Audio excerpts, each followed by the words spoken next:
Muy feliz sábado, queridos hermanos de Trevelin. Una alegría poder compartir con ustedes este sábado y a través de este medio, pero agradecemos a Dios por habernos podido encontrar de esta manera y dejarles este mensaje que espero que sea dirigido por Dios. Vamos a orar para que el Señor nos hable a través de su palabra. Padre Celestial, al abrir tu palabra y presentar este tema, que sea de bendición para cada uno de nosotros, en el nombre de Jesús lo pedimos, Señor amado. Amén. Queridos hermanos, en la Biblia encontramos muchísimas cosas y algunas que llaman la atención. Como cristianos, como adventistas, se escucha muchas veces dentro de la iglesia, dentro de los hermanos, de la familia adventista, la palabra suerte. Qué suerte que tuviste, qué suerte que me pasó esto, qué suerte o qué mala suerte, ¿no es cierto? Bueno, el Señor Jesús en su palabra ha dejado claro sobre este tema y es lo que yo quiero compartir hoy para que podamos tener, al terminar el tema, la clara comprensión que nos va a ayudar muchísimo a seguir peregrinando hasta que el día que Jesús nos venga a buscar. Porque podremos entender que el Señor no está librado al azar, sino que sus promesas son ciertas, seguras, y que Él está al lado nuestro como lo prometió. En la dificultad que estás viviendo, no necesitas suerte o no es mala suerte lo que te ha pasado, sino que es plan de la dirección divina en tu vida y en mi vida. La palabra suerte, si uno busca en el diccionario, dice que es un encadenamiento de sucesos que se considera fortuito o casual. La casualidad, ¿no es cierto?, tampoco existe. Existe la causalidad y lo vamos a ver ahora a través de la palabra de Dios. También dice el diccionario circunstancia de ser o mera casualidad. Algo que ocurre adverso o favorable, le llamamos entonces suerte. Y si no salió bien, mala suerte. Voy a presentar algunos textos bíblicos interesantes que usted puede después buscar o ir buscando ahora. Levítico 16:8. Levítico 16:8 nos habla acerca de el momento o la orden de Dios donde se tomaban dos machos cabríos para representar uno a Cristo y otro al enemigo en el gran día del último día del año del Yom Kippur, que era el día del perdón, donde somos sacerdotes, ¿se acuerdan? Entraba al lugar santísimo según la tradición con una soguita, cuestión de que si le pasaba algo podían tirar de la soguita, porque nadie podía entrar al lugar santísimo sino el sumo sacerdote. Y allí dice que para escoger quién iba a representar a uno y quién iba a representar a otro, la Biblia dice que se echaba suerte. Se echaba suerte sobre los dos machos cabríos. ¿Correcto? En Números 26:55 encontramos allí interesantemente que para repartir las tierras se echaba suerte. O sea, para repartir las tierras de las tribus de Israel se echaba suerte. Y en Josué 13:6 dice la Biblia que se echó suerte para repartir el país. La distribución de Canaán, para distribuir Canaán, para ver qué le tocaba a esta tribu, qué le tocaba a aquella, etcétera, etcétera, se echó suerte también. En 1 Samuel 14:42 dice que se echó suerte para escoger entre dos personas. Había que escoger y se echó suerte para elegir cuál de las dos personas para distinto determinado tarea o trabajo, ¿no es cierto? O misión. También nos dice la Biblia en Jonás 1:7, y ustedes se acuerdan, cuando en el barco la tremenda tormenta y todos estaban clamando a sus dioses, y estaba durmiendo Jonás, ¿no es cierto? Y entonces allí los marineros echaron suerte para ver sobre quién caía la suerte, a ver quién era el culpable de semejante temporal. Y la suerte, por supuesto, recayó sobre Jonás, y ahí él dijo: yo soy siervo de Jehová, profeta de Jehová, y estoy huyendo de Dios. Y si quieren que el agua se calme, tírenme al agua. Bueno, ustedes se acuerdan la historia, pero se echó suerte. Interesante. A veces uno, cuando ve todos estos textos del Antiguo Testamento, porque lo he escuchado alguna vez también en el transcurso de los años, decir: pero eso era costumbre de Israel, parte de su cultura. No, no era parte de la cultura, ni era solamente de Israel. ¿Correcto? No era cuestión de costumbre de ellos, que después con el Nuevo Testamento se puede ver que no, ahora no hay que hacerlo. No es así. En Hechos 1:26 se echó suerte para escoger un diácono. Se echó suerte para escoger un diácono. Correcto. O sea que la suerte es algo que aparece en el transcurso de toda la Biblia.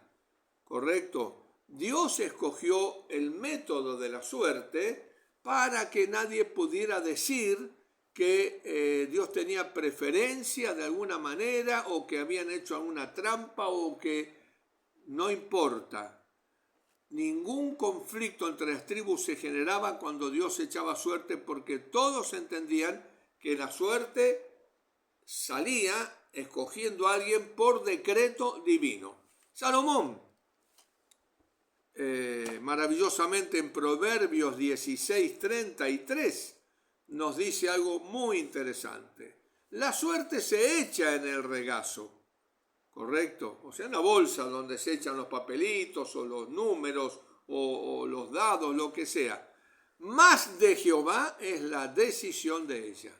Ellos tenían bien claro, Salomón como rey tenía bien claro, que el método de suerte había sido escogido por Dios y que Dios era el que determinaba quién saldría. Ahora vamos a ver un texto muy interesante para que veamos que del otro lado del enemigo, por supuesto que usa la suerte, solo que la usa de otra manera. En Isaías 65, versículo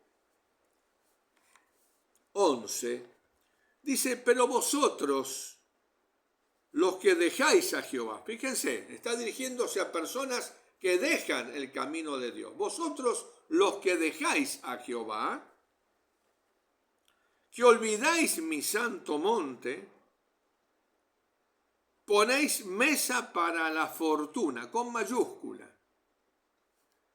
Es muy interesante esto, porque en algunas versiones bíblicas, quizás usted, hermano, allí, en su versión diga mesa para Gad, G-A-D, G con mayúscula. Gad era el dios de la fortuna.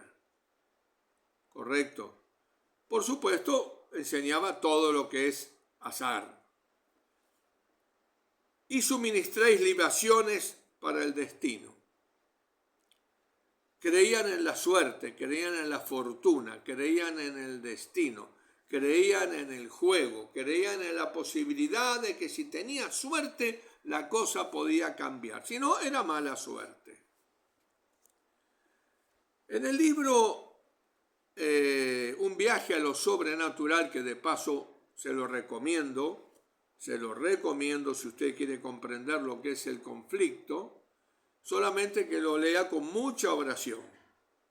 Ese libro se debe leer con mucha oración, porque es un libro que descubre las tremendas profundidades de la obra del enemigo en esas logias, sectas, correcto, que el enemigo maneja. El escritor Roger Morneau, francés, ya murió en el 2006, de paso, si usted quiere, puede ver en YouTube una entrevista que le hace una pareja adventista, una entrevista que dura más de 3 horas 10, donde cuenta toda su historia, que cuenta en el libro, en el relato de la historia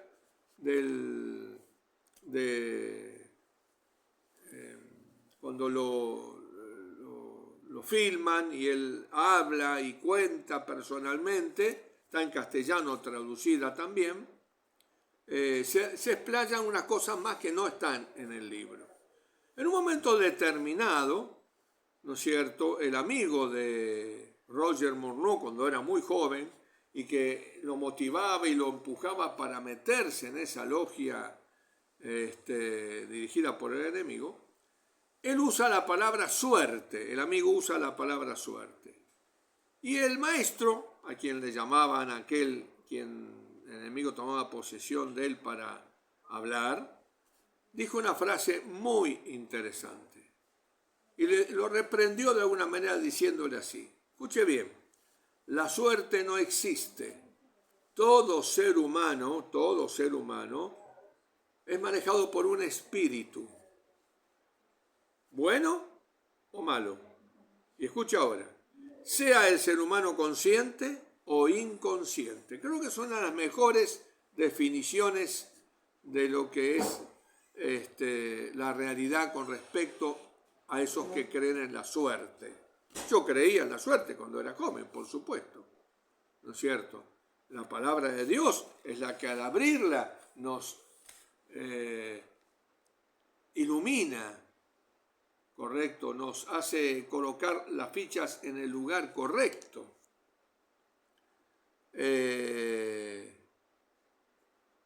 Hay una declaración que voy a leer en un poquito del Espíritu de Profecía sobre la dirección de toda persona por un espíritu.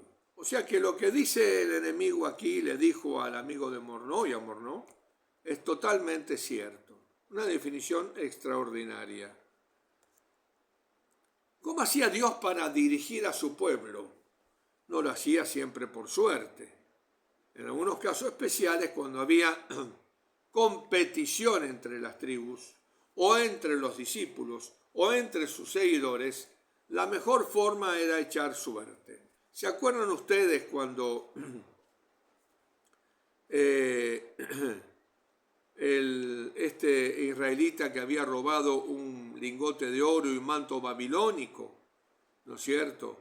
Dios echó suertes, hizo echar suertes sobre las tribus, sobre las familias, sobre la familia más chica, sobre la familia que estaba en el conflicto y sobre quién había escondido el manto babilónico, y nadie tuvo que decir nada porque Dios estaba. Tenían bien claro en su mente que Dios estaba en el resultado de ese azar, que quizás eran tirando unas piedras o una pajita más larga, como hacíamos nosotros cuando éramos más chicos, jugando, ¿no es cierto? O sea, algún método que Dios utilizaba.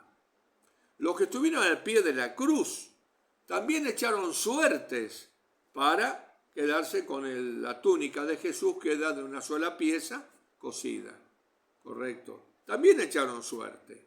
O sea, la suerte era una cosa muy común, pero era una diferencia entre el mundo pagano y el mundo del pueblo de Dios, ¿correcto?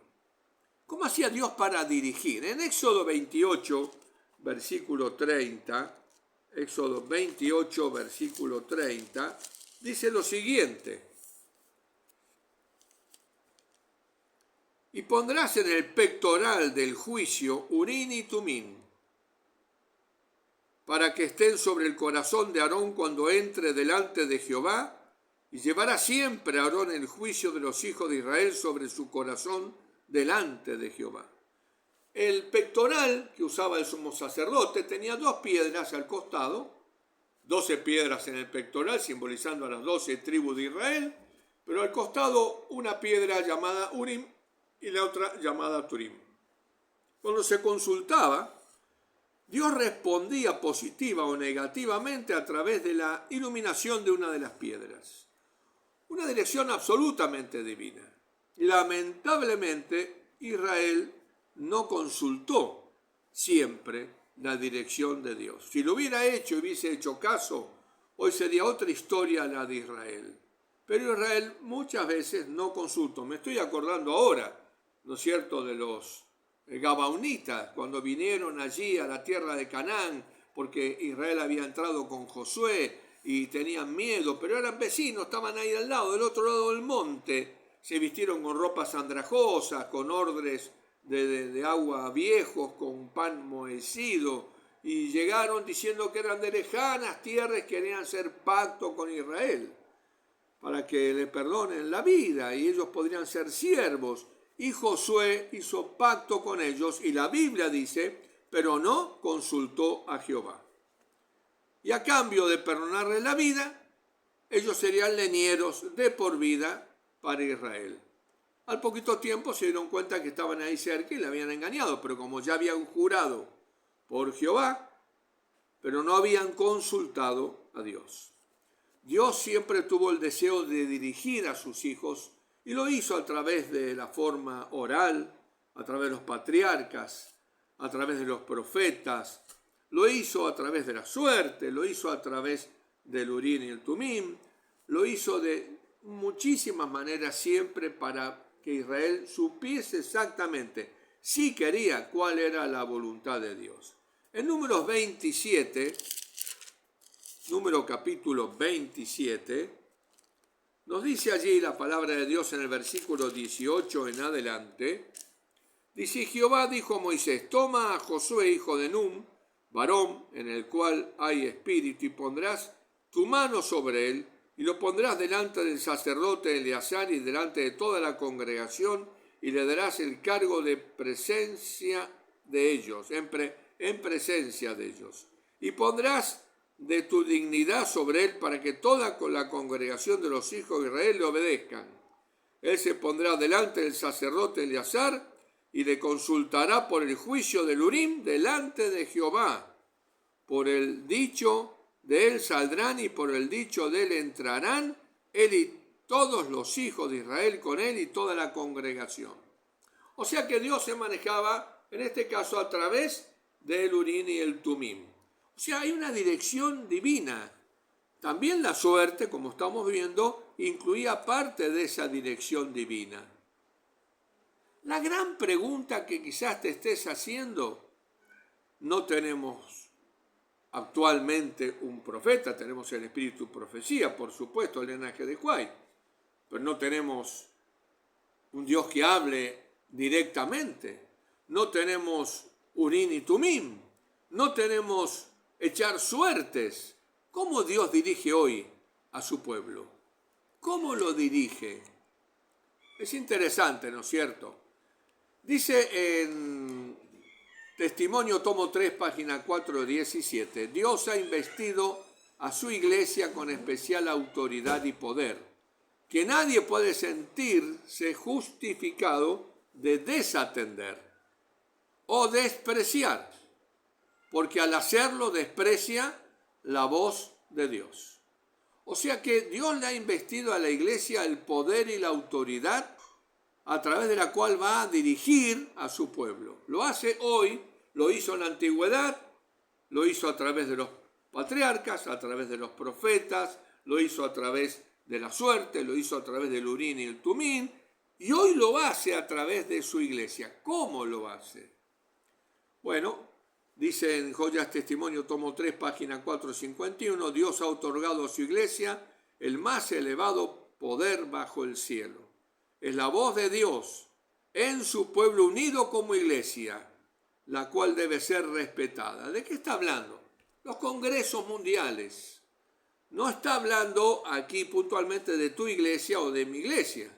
A veces podemos escoger, y yo lo he visto en 46 años de iglesia, he visto que por ahí elegimos una persona y no funciona.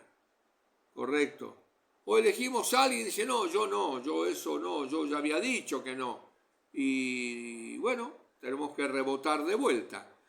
Pero esas son las iglesias generales, oramos también y cometemos esos errores, no errores, no hay algo adrede, ofrecemos una responsabilidad, la Junta lo evalúa, considera que la persona lo puede hacer, la mayoría de las veces funciona bien. Pero ¿cuándo es voz de Dios? Hay una diferencia, ¿no? ¿Cuándo es voz de Dios?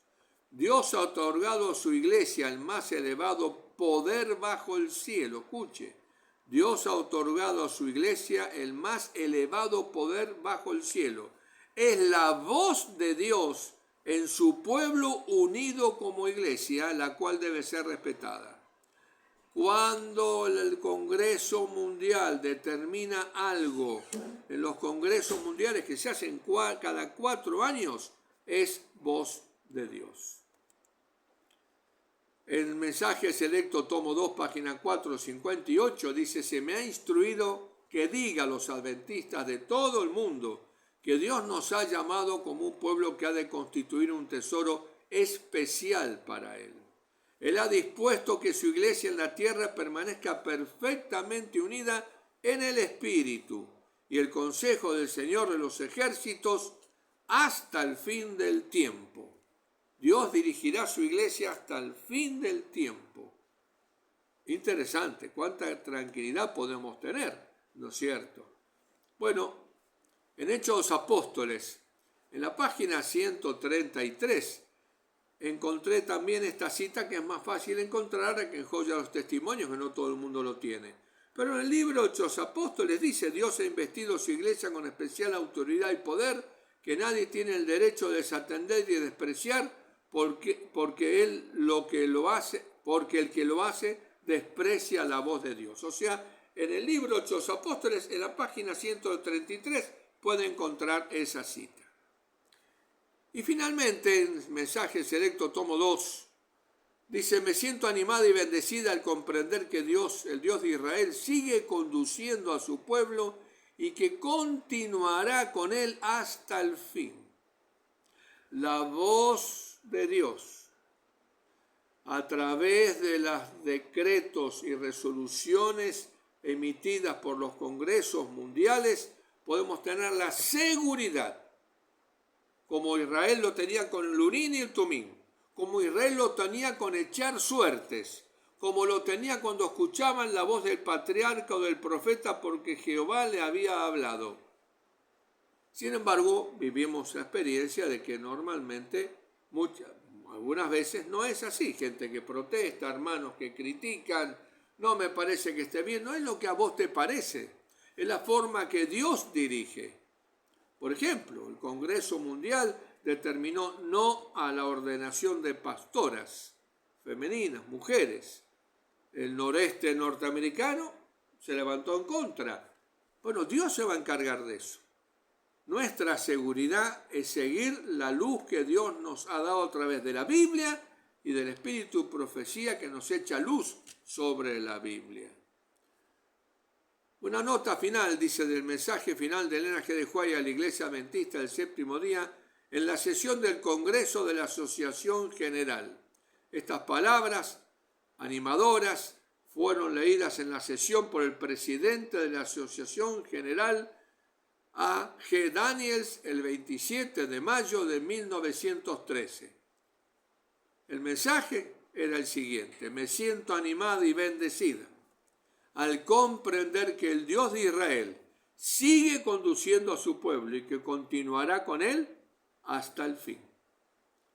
Hermanos, qué maravilloso, iglesia de Trevelin, amigos, hermanos queridos, qué maravilla saber que Dios está conduciendo a su iglesia y lo hará hasta el tiempo del fin.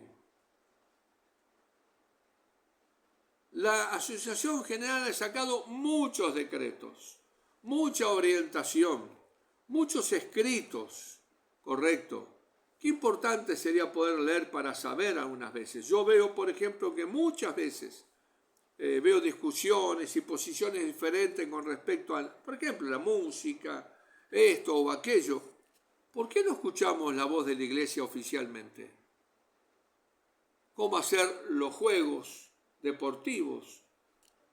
¿Cómo hacer cuando jugamos a algo? ¿Lo hacemos por competición o cómo lo hacemos? Leamos los decretos de los congresos que emite la iglesia oficialmente su posición. Luz tenemos.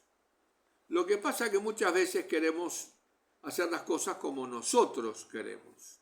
Bueno, ese es un problema. Ese es un problema que tenemos. Pero si oramos a Dios y le pedimos que nos ayude, Él nos va a ayudar. Dios seguirá dirigiendo su iglesia hasta el fin del tiempo. Jesús, cuando ascendió a los cielos, el mensaje final fue: aquí yo estoy con vosotros todos los días hasta el fin del mundo. Amigo, hermano querido, Jesús quiere dirigir no solamente la iglesia, sino tu vida.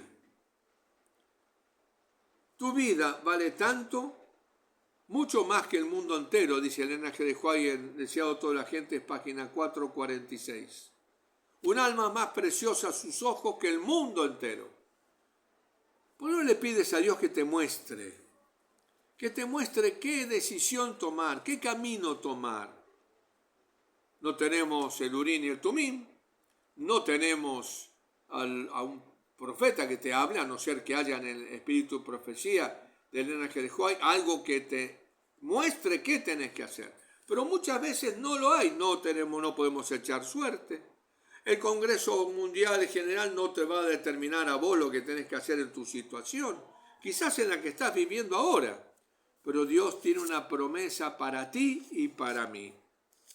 Salmo 32, versículo 8.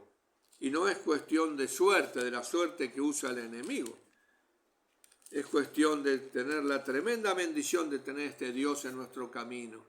O mejor dicho, caminar nosotros en este camino de Dios, ¿no?